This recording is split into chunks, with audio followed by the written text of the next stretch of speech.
Welcome to church, everyone right across Bali and Surabaya. Selamat datang di gereja Tuhan bagi semua umat Tuhan yang ada di Bali dan juga Surabaya. We are so excited. We're going to be doing something a little bit different today, and we are believing it is going to impact and change your life. Hari ini kita akan melakukan sesuatu yang sedikit berbeda dan kami percaya ini akan berdampak dan mengubahkan hidup saudara. You know, we really believe that God is a God that works right across languages. He works right across denominations. He works right across every sphere, and we believe that God is going to do something great in our campuses this morning and this afternoon. Yes, saya percaya Tuhan kita bekerja melampaui setiap denominasi, melampaui setiap bahasa, suku dan bangsa. Saya percaya siang hari ini, sore ini, Tuhan akan mengerjakan sesuatu yang luar biasa di tengah-tengah kita. We had an incredible time this week with our staff. We had a staff camp here in Bali. Pastor Robert came, Pastor Gersan, Hari was there as well because he came in on Zoom, and a whole bunch of our staff. It was an incredible time. Jadi beberapa waktu yang lalu, minggu yang lalu kami ada pertemuan staff di Bali di sini. Jadi ada Pastor Robert, ada Pastor Gerson datang dan juga Pastor Haryadi mengikuti via Zoom. And Steve. Steve juga ya. Everyone was there. Semua orang hadir di sana dan kami melewatkan waktu yang luar biasa. And as I was praying about what to speak about, because this is a very critical time for our church as we go forward. Nah, saudara, ketika kami berdoa untuk menyiapkan ini, saya percaya ini adalah hari-hari yang sangat penting bagi perjalanan gereja kita ke depan. We've had so many people join our new Surabaya campus there with Pastor Hari formerly and now Pastor Gerson. Dan begitu banyak saudara-saudara kita bergabung di kampus kita yang ada di Surabaya. Awalnya Pastor Haryai dan sekarang juga ada teman-teman dari Pastor Gerson. Our Denpasar campus and also our Nusa Dua campus with Pastor Robert. Ya, dan gereja kita yang ada di sini dan Pasar dan juga ada di Nusa Dua. And so this was a really significant time, and I really wanted to get a word from God for our leaders. Jadi hari-hari ini hari-hari yang sangat penting bagi kita. Itu sebabnya saya sungguh merindukan ada firman Tuhan bagi seluruh pemimpin-pemimpin. And I really believe the word that God has for our church over this season is to guard your heart. Dan saya sungguh yakin dan percaya apa yang menjadi firman Tuhan bagi kita, bagi gereja kita di musim ini adalah bagaimana kita terhubung dengan firman Tuhan dalam hati kita. I mean, normally in church you would have a half-hour sermon. Nah, biasanya kalau di gereja itu dengar khotbah kurang lebih setengah jam lah. But we spoke for 3 hours about the condition of our hearts. Dan kemarin itu kita pertemuan, kita ngobrolin kurang lebih 3 jam bicara mengenai kondisi, memeriksa kondisi hati kita. Because we want to make sure that our hearts are right before God and our hearts are right before people. Jadi kenapa kami mau memastikan hati kita benar-benar murni di hadapan Tuhan dan benar di hadapan sesama kita.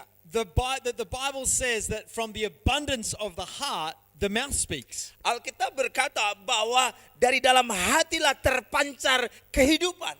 The Bible says that the heart of man is sinful above all. Dan saudara, Alkitab berkata bahwa sesungguhnya hati manusia itu penuh dengan dosa. And it says in Proverbs to guard your heart because out of it flows the issues of life. Itu sebabnya Amsal berkata, jagalah hatimu dengan segala kewaspadaan, karena dari situlah terpancar kehidupan. You see, when the Bible says to guard your heart, it's not like I need to protect my heart. Nah, saudara, ketika Alkitab berkata jagalah hatimu, itu bukan sekedar berarti saya harus menjaga, memprotek hati saya. But the word guard actually means to attack anything that comes near your heart. Jadi menjaga itu sebenarnya artinya adalah untuk pergi melawan, untuk pergi menyerang segala sesuatu yang mencoba menghancurkan hatimu. Protecting your heart or guarding your heart is not something that is passive. It's something that you must go for and you must fight for. Jadi menjaga hati itu bukan berarti sesuatu yang pasif diam saja, tapi saudara harus pergi maju ke depan, saudara harus berperang. Because if your heart is wrong,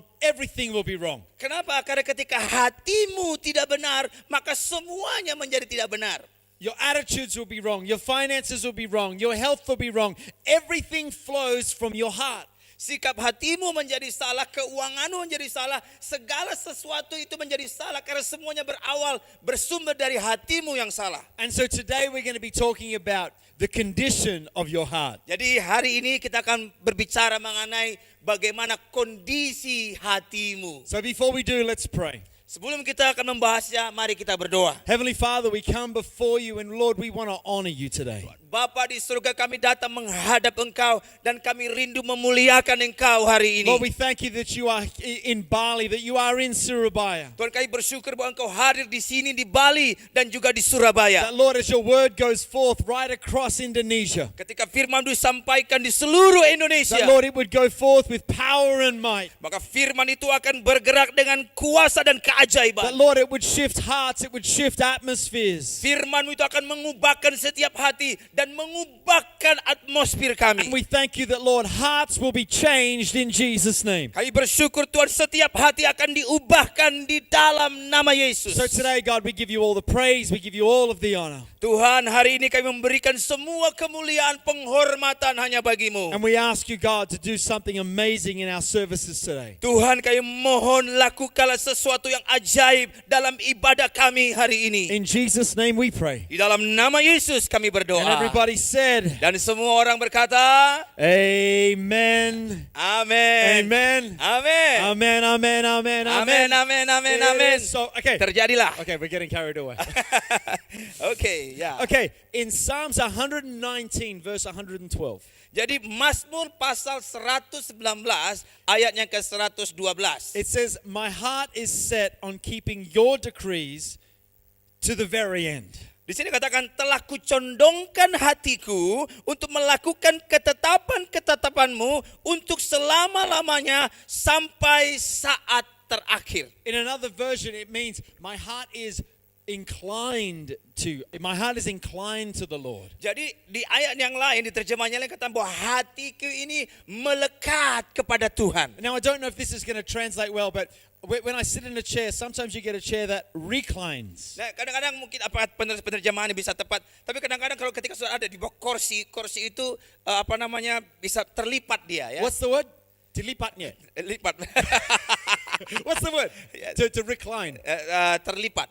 Ya. Lipat. Ya, oke. We're not a church that is going to lipat.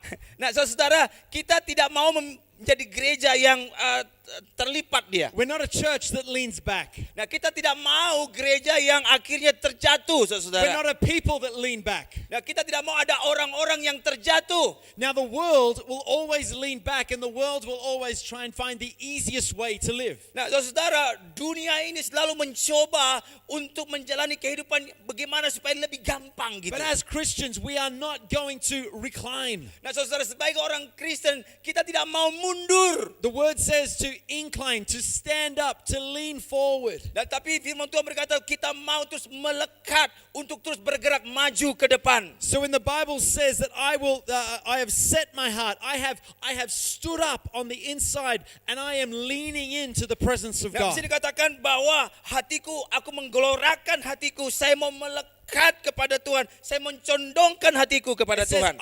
my heart is standing up. Jadi katakan hatiku ini melekat berdiri kepada The Tuhan. first thing that God wants you to do is to stand up on the inside. Jadi Alkitab, Tuhan mau kita melakukan hati kita ini berdiri di dalam.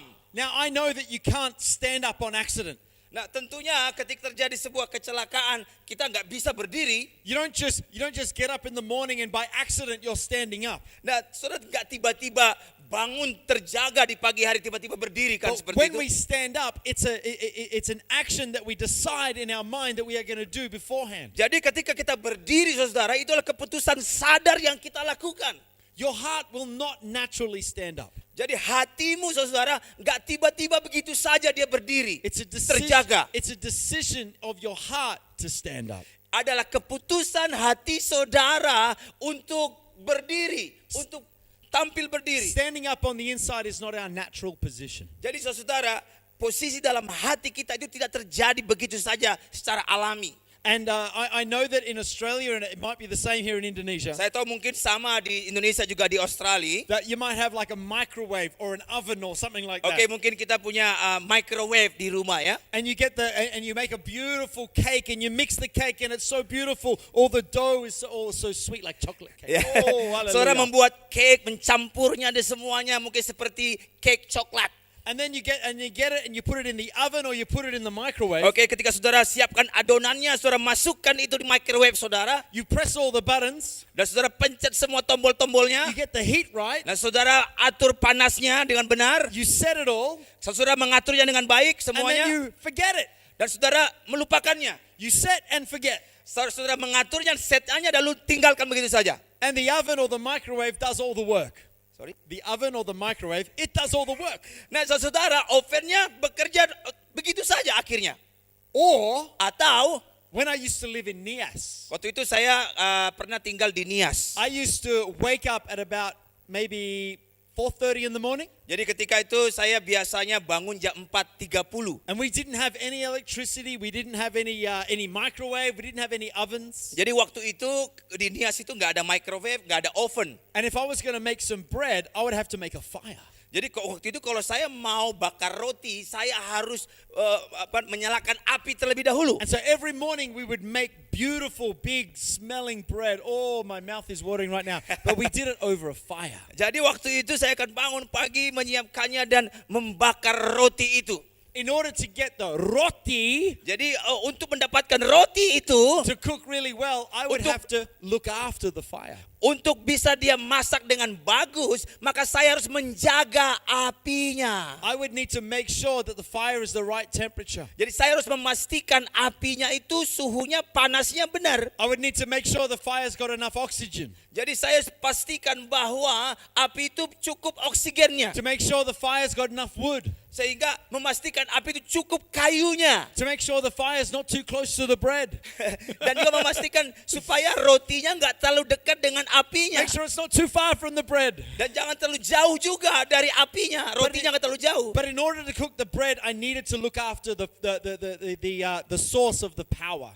Jadi saudara, untuk supaya rotinya bisa masak dengan baik, saya harus benar-benar menjaga sumber dari apinya. And it's the same thing with your heart. Sama halnya dengan hatimu. You need to look after the condition of your heart. Saudara harus benar-benar menjaga kondisi hati saudara. You make sure that there's enough oxygen, there's enough Holy Spirit coming in. Saudara pastikan ada cukup oksigen, cukup kuasa Roh Kudus yang ada di dalamnya. You make sure there's enough wood. You make sure that the cross is right in the middle. Oh, saudara hallelujah. pastikan kayu bakarnya cukup. Saudara pastikan ada salib di tengah-tengahnya. You need to make sure that God is central, that the fire of the Holy Ghost is burning in your life constantly. Nah, saudara pastikan Tuhan itu menjadi pusat dalam kehidupan saudara. Dan api Roh Kudus terus secara konsisten We membakarnya. don't set and forget, but we continually look after our own heart. Ya, kita tidak sekedar men-set lalu tinggalkan begitu saja. Kita harus terus-menerus menjaga hati kita. I mean, I've heard people say,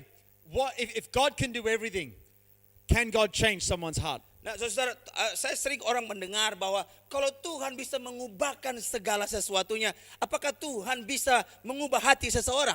You know, maybe God can change a heart. Maybe. Ya, mungkin Tuhan bisa mengubah hati seseorang. But God chooses not to change hearts. Tetapi Tuhan memilih untuk tidak mengubah hati seseorang. He has given us our heart for us to look after. Tuhan memberikan kita tanggung jawab untuk menjaga sendiri hati kita. It's our job to remain humble before God. Adalah tugas kita untuk menjaga hati kita tetap rendah hati di hadapan It's Tuhan. our job to look after the condition of our heart. Adalah tanggung jawab kita untuk kita merawat kondisi dari hati kita. It's our job to make sure that the presence of God is flowing through our lives constantly. Adalah tanggung jawab kita memastikan hadirat Tuhan itu secara terus-menerus mengalir dalam kehidupan So the kita. first thing we need to do is to reposition our hearts. Jadi yang pertama yang harus kita lakukan adalah menata ulang, mereposisi hati kita. From lying down to standing up. Yaitu saudara menjaga hati kita dari yang rebahan saudara ke berdiri. Dia posisinya berdiri sama seperti kursi itu. And verse 113, Dalam Mazmur pasal yang ke-100. it says, and I want to tell you the point first. Ya, We're going to learn to hate. learn to hate. Learn to hate. Oke, saya Wow. mau saudara belajar untuk membenci. Learn to hate. Oke, belajar membenci. I've always been told, learn to love. Nah, saya selalu diajar untuk belajar untuk mengasihi. I've always been told that hate is a naughty word. Nah, saya selalu diajar bahwa membenci itu adalah sebuah kata yang dihindari. But the writer of Psalms in 113, Dalam ayat 113 dikatakan di sini, it says, I hate double-minded people. dan dikatakan aku membenci orang yang memiliki pikiran yang ganda, But I love your law. tetapi saya mencintai Tauratmu. You see, we've got to make sure that our hearts are not double-minded. Kita harus memastikan hati kita itu enggak mendua hatinya. We have got to learn to hate. Kita harus belajar untuk membenci. We've got to learn to hate sin. Kita harus belajar membenci dosa. We've got to learn to hate wrongdoing. Kita harus belajar membenci perilaku-perilaku yang tidak benar. We've got to learn to hate old habits. Kita harus membenci untuk kebiasaan-kebiasaan yang buruk. We've got to learn to hate being lazy. Kita harus belajar membenci menjadi malas. And sometimes we've got to learn to hate things we love. Nah, kadang-kadang juga kita harus belajar membenci apa yang kita senangi. You see, I love fried chicken. Nah, saya suka dengan ayam goreng. Oh, ayam goreng. ayam goreng. Oh, Oh. sangat bagus. Sangat enak. enak. But I've got to teach my body to hate it. Nah, tapi saya harus mengajari tubuh saya untuk membencinya. Because if all I do is fill myself with fried chicken, Nah, kalau apa yang saya lakukan, saya memenuhi tubuh saya dengan hanya ayam goreng, I will start to look like a fried chicken. maka saya akan kelihatan nanti seperti ayam goreng gemuk. So I have got to control my body, I've got to control my habits and learn to hate the things that are bad for me. Nah, saudara, saya harus mengontrol tubuh saya, mengontrol kebiasaan-kebiasaan saya. You see, I have learned to hate being maybe a little bit chubby around the middle. Oke, saya belajar untuk membenci untuk saya kelihatan banyak lemak-lemaknya. When I have to keep on buying new clothes because my clothes are getting too small for me. Karena saya akan harus membeli baju-baju yang baru karena pakaian saya udah nggak muat lagi. I hate the way that I put on weight, but I love eating. Nah, saya benci untuk banyak lemak-lemak, tapi saya senang terus makan terus. So I've got to learn to hate the things that are destroying my body. Saya harus belajar membenci hal-hal yang bisa merusak tubuh saya. I've got to hate the habits that are bringing dysfunction and hurt to my heart. Jadi saya harus belajar membenci hal-hal yang bisa membuat hati saya nggak berfungsi, merusak hati saya. I suppose it's a better way of saying it is I've got to hate the habits that I've made that are destroying me.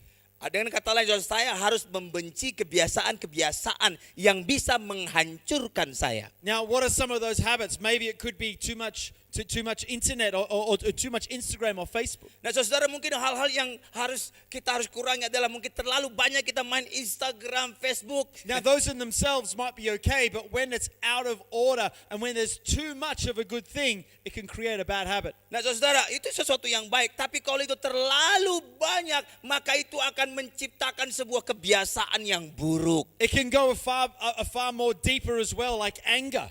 Dan bahkan saudara mungkin lebih jauh dari itu, misalnya kemarahan. You see, sometimes anger works. Nah, kadang-kadang kemarahan itu bekerja dengan baik. If I get angry enough, people will do what I tell them to do. Jadi kalau saya marah, maka orang akan melakukan apa yang harus dia lakukan. So I get the result, but in the process, I lose all my friends. Tetapi saya bisa saja mendapatkan hasilnya karena saya marah. Tapi hasilnya adalah saya akan bisa kehilangan teman-teman saya. So I've got to learn to hate the things that are destroying me. Jadi saya harus belajar membenci segala sesuatu yang bisa menghancurkan diri saya. There are times where I sometimes lie in bed and I just don't want to get out of bed. Nah, kadang-kadang juga ketika saya berbaring tempat tidur saya hanya mau berbaring, saya nggak mau bangun. And so many of us feel like that. Or is it just me, Pastor Robert? Oke, mungkin saudara juga merasa seperti itu. Apakah mungkin saya ya, Pastor Mike? Is it just me? Apakah saya saja? Are you gonna? No. You like to lie in bed sometimes? Ya, sometimes. Yeah, Ya. and just Saya mau berbaring tidur saja di tempat tidur, relax. And maybe when life is hard, you just want to hide in your bedroom. Mungkin saudara ketika saudara menghadapi kesulitan dalam hidup saudara, saudara mau sembunyi saja di balik selimut saudara, di kamar saudara.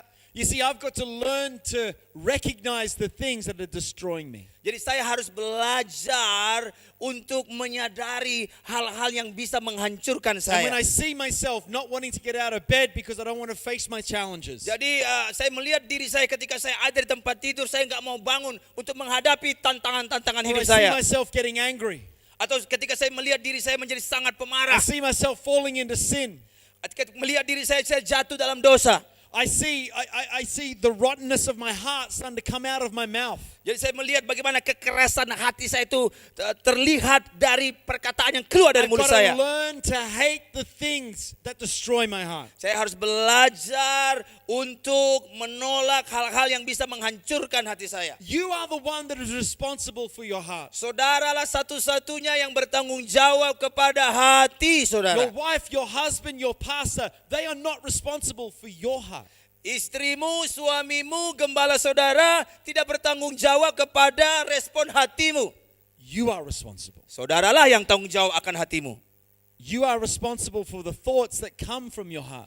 Jadi saudara bertanggung jawab kepada pemikiran-pemikiran yang keluar dari hati saudara. You're responsible for the attitudes that come out of your heart. Dan saudara bertanggung jawab atas attitude, kebiasaan yang muncul dalam hati saudara. You see, what I love about God, Nah, saudara-saudara, apa yang saya senang dengan Tuhan, dari Tuhan? there are many things I love about God. Tentunya ada begitu banyak hal yang saya senang dari Tuhan. But sometimes we will go through a challenge. Tapi kadang-kadang saudara, itu akan ketika kita melewati begitu tantangan-tantangan. Sometimes we will go through a storm, Jadi kadang-kadang Tuhan izinkan kita melewati badai-badai. and it will reveal what's in our hearts. Dan itu akan menunjukkan, memunculkan apa yang sebenarnya di dalam hati In kita. those times, we don't try and escape the storm. We don't try and escape the trial. Pada masa-masa itu kita tidak mau berusaha untuk menghindari ujian-ujian, menghindari badai itu. But we ask, God, what are you doing in my heart, and what is coming out of me, Lord, I need to deal with. Tuhan, saudara berkata, Tuhan,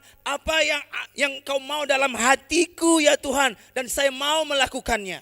I want to teach you something about fasting right now. Oke, hari ini saya mau ngajar sesuatu mengenai puasa. Now, fasting is not like going to McDonald's and pressing the board.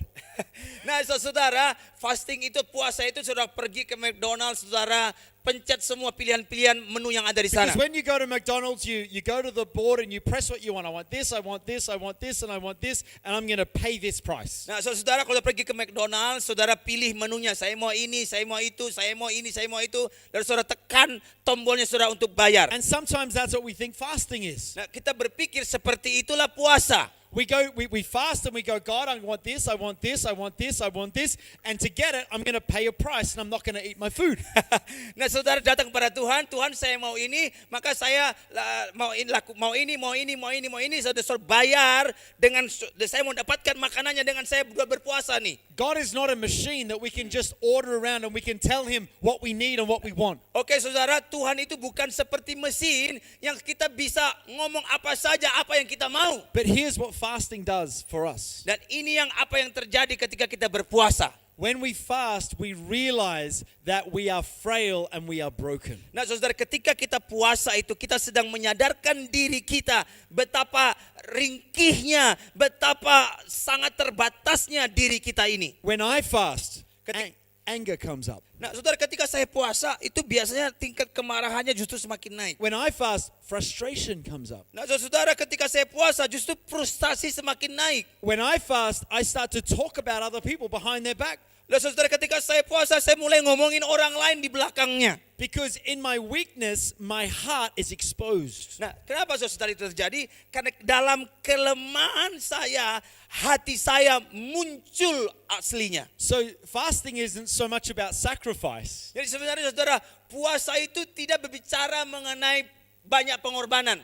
But it's about revealing what's in your heart. Oh, jadi sebenarnya puasa itu adalah menunjukkan apa sebenarnya yang ada dalam hati saudara. Fasting, we're putting ourselves in a position where we recognize that we are sinners. Nah saudara, puasa itu kita sedang berpuasa, kita sedang menempatkan diri kita dalam sebuah kesadaran bahwa saya ini orang berdosa. And we open our hearts and say, God, you see my dirtiness, you see my filth, you see my sin, and God, I need you to deal with me and humble me. Dan kita berkata kepada Tuhan, Engkau melihat hati saya, Engkau melihat dosa-dosa saya datang kepadamu ya Tuhan.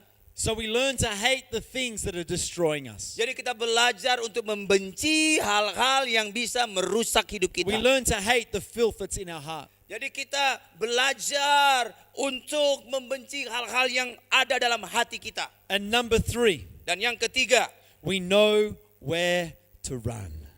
kita tahu kemana kita pergi atau berlari. In verse 14 it says, "You are my refuge, you are my shield. I have put my hope in your word." Firman Tuhan berkata, engkaulah persembunyianku dan perisaiku. Aku berharap kepada firman-Mu. You see, our hope is in Jesus. Nah, saudara melihat di sini bahwa pengharapan kita ada dalam Yesus. Our hope is in Him. Pengharapan kita ada dalam Dia. Our hope is not in the frailness of our hearts. Nah, saudara, harapan kita tidak ada dalam kekuatan yang ada dalam hati kita. Our hope is not in our own willpower or our own strength. Nah, saudara, kekuatan kita bukan di kekuatan kita, diri kita sendiri. Bukan. But our hope is in the Lord. Tapi pengharapan kita ada dalam Tuhan. And it says, "You are my refuge, you are my strength." Di sini katakan, engkaulah persembunyianku, engkaulah perisai kekuatanku. You are the one that I run to when things become hard. Engkaulah satu-satunya tempat aku berlari ketika aku menghadapi kesulitan. You are the one I run to when my heart is revealed as evil. Jadi engkau satunya tempat pelarianku ketika hatiku ternyata penuh dengan kejahatan. You are the one that I run to in the middle of the battle. Nah, engkaulah satu-satunya pribadi tempat pelarianku ketika aku berada di tengah-tengah peperangan. You are the one that I run to in the middle of the storm. Engkaulah satu-satunya tempat pelarianku ketika aku berada di tengah-tengah badai. See, the question I want to ask you today Jadi pertanyaan yang saya mau ajukan kepada saudara hari ini, is, where do you run? kemana saudara berlari? Do you run to blame? Apakah sudah berlari menyalahkan orang lain? When things aren't going well, do you start blaming others for the reason things are falling apart? Jadi ketika saudara menghadapi sesuatu yang nggak beres, saudara mulai menyalahkan segala sesuatu yang ada. It's the place that you run to is maybe anger. Mungkin tempat pelarian saudara adalah menjadi marah. You see, another thing where people run is people sometimes run to spending money. Jadi kadang-kadang untuk orang tempat pelarian itu saudara, mereka menghambur-hamburkan uangnya. There's an emptiness in their heart, so they go to the shops and they spend money and they're trying to fill their heart with what doesn't satisfy. Jadi saudara, ketika hati mereka kosong, mereka mencoba membelanjakan uang mereka untuk memuaskan, mengisi kekosongan di hatinya. Do you run to self-pity? Apakah saudara lari kepada mengasihani diri sendiri? Do you try and go, oh God, everything's so bad, I feel so sorry for myself, and you run to a place in yourself where you cause depression or anxiety? Saudara mengasihi diri sendiri, waduh memang saya payah, saya rusak. Saudara akhirnya membuat diri saudara berada dalam stres dan saudara merasa tertekan. So some people run to alcohol. Ada orang-orang yang menjadi tempat pelariannya itu adalah alkohol. Some people run to sexuality. Ada orang yang tempat pelariannya adalah melakukan hal-hal pelecehan seksual. Some people run to maybe the internet or to sin. Ada orang tempat pelariannya pergi ke internet dan melakukan dosa. But in a time of trouble, where do you run?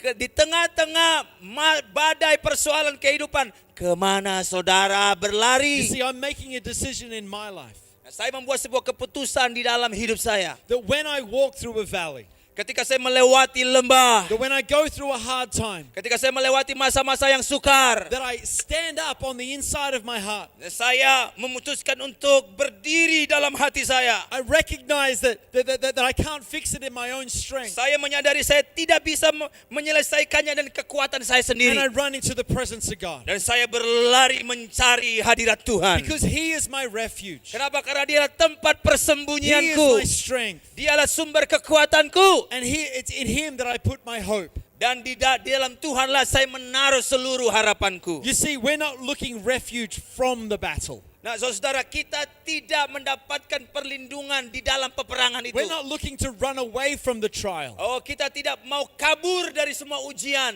But we want to find refuge in the trial. Justru kita mendapatkan perlindungan di dalam ujian-ujian itu. You see, I heard something this week, and it really changed the way I think about Psalm 23. Nah, saudara, minggu ini saya mendengarkan sesuatu dan hal itu sungguh mengubahkan saya untuk memahami dan melihat Mazmur pasal 23. You see, when a shepherd leads his sheep, Nah, ketika seorang gembala menggembalakan domba-dombanya, he never leads the sheep from the front. nah saudara ini menarik, tidak pernah seorang gembala itu memimpin dari depan. He leads the sheep from the back. Nah justru gembala itu memimpin dombanya bukan di depan tapi dari belakang. So when you're being led by Jesus, it's not what you're seeing. Nah saudara, ketika saudara dipimpin oleh Yesus, bukan seperti apa yang saudara lihat, But it's what you're hearing. tapi saudara, apa yang saudara dengar. That's why Jesus said, the sheep know my voice. Itulah sebabnya Tuhan berkata, domba-dombaku mengenali suaraku. We're not looking for signs and wonders Kita tidak mencari tanda-tanda heran, tanda-tanda ajaib. because all we need is to hear God. Yang kita perlukan adalah hanya dengar suara Tuhan. But the point that I want to make is when we walk through the valley, Dan ini yang mau saya tekankan kepada saudara, ketika kita berjalan dalam lembah it says, kehidupan. though I walk through the valley of the shadow of death, I will fear no evil. Nah, pas pedul 3 katakan, ketika aku berjalan lembah kekelapan, aku tidak takut bahaya. Now what a shepherd would do Apa yang gembala lakukan? is he would move from the back of the sheep Dan dia akan berpindah dari belakang domba-domba itu. and he would stand in the middle of the sheep. Lalu dia akan berpindah, dia akan berdiri di tengah-tengah kumpulan domba-domba itu. Because when the trials of life come, it's not just hearing God, Jadi ketika ada ujian-ujian kehidupan datang, tidak cukup sekedar kita mendengarkan Tuhan. but our greatest security is in knowing that Jesus is right there with you in the storm. Jadi rasa aman yang paling aman adalah ketika kita tahu He's bahwa right, Tuhan hadir di he's right there tengah-tengah kita. with you in the valley. Dia ada di tengah-tengah kita, di tengah lembah itu. He's with you in the battle. Dia ada bersama saudara di tengah And peperangan we itu. don't have to fear any evil Sehingga kita tidak perlu takut bahaya apapun. because he's leading us and he's guiding us. Karena dia memimpin kita, dia menuntun kita. But we have to have our hearts need to know that he is our refuge. Tapi hati kita perlu menyadari bahwa dialah tempat perlindungan kita. That he is our strength. Bahwa dialah sumber kekuatan kita. And my heart will not grow faint.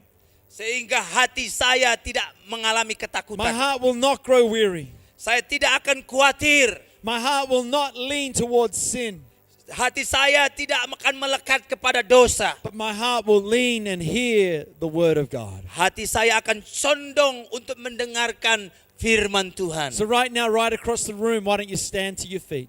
Hari ini semua saudara yang ada di ruangan ini, mari kita berdiri And bersama-sama. as you stand to your feet, why don't you just lift your hands right where you are? Ketika saudara berdiri di tempat di mana saudara berada, saya mau saudara angkat kedua tangan saudara. And let's make a dedication today Biarlah buat sebuah penyerahan hari ini kepada Tuhan. that no matter what happens in 2023, Apapun yang terjadi di tahun 2023 ini, no matter what storms come, tidak peduli apa badai yang akan no matter datang, what battles may come, tidak peduli apa jenis peperangan yang akan kita no matter what hadapi, trials may come, tidak peduli apa ujian-ujian yang akan kita hadapi, but we choose to look after our hearts. kita memilih untuk menjaga hati kita. We choose to reposition our hearts. Kita memilih untuk memantapkan hati kita, memposisikan hati kita. That we understand that our hearts are deceitful above all things. Bahwa hati kita itu penuh dengan kelicikan. And we ask God to show us and reveal the areas of sin we need to deal with. Itu sebabnya kita minta kepada Tuhan untuk Tuhan menyingkapkan kondisi hati kita. And finally, let's lift our hands and just ask God, Dan mari kita angkat tangan kita dan mintalah kepada Tuhan. God, we pray in Jesus' name Bapa, kami berdoa di dalam nama Yesus. that you would be our refuge, that you would be our strength. Engkaulah menjadi tempat persembunyian, perlindungan dan kekuatan That kami. Lord, in the middle of the storm, we will learn to sing. Tuhan, di tengah-tengah badai itu kami akan belajar bernyanyi. That Lord, when the wind blows, Lord, our voice becomes louder. Tuhan, ketika ada angin badai itu semakin besar, tapi suara kami akan semakin keras. When the battle comes, we decide that we're not gonna cry in the battle, but we're gonna have a battle cry. Tuhan, di tengah-tengah peperangan itu kami tidak akan menangis menghadapi peperangan itu, tapi kami akan melihat justru peperangan itu akan menangis menghadapi We're not going to kami. grow weary in the storm, but we're going to stand in the storm. Kami tidak akan khawatir di tengah badai itu, tapi akan berdiri tegap di tengah badai. And so at the start of this year, Tuhan di mengawali tahun ini, let's pray this prayer. mari kita berdoa dengan doa ini. Lord, I give you my heart.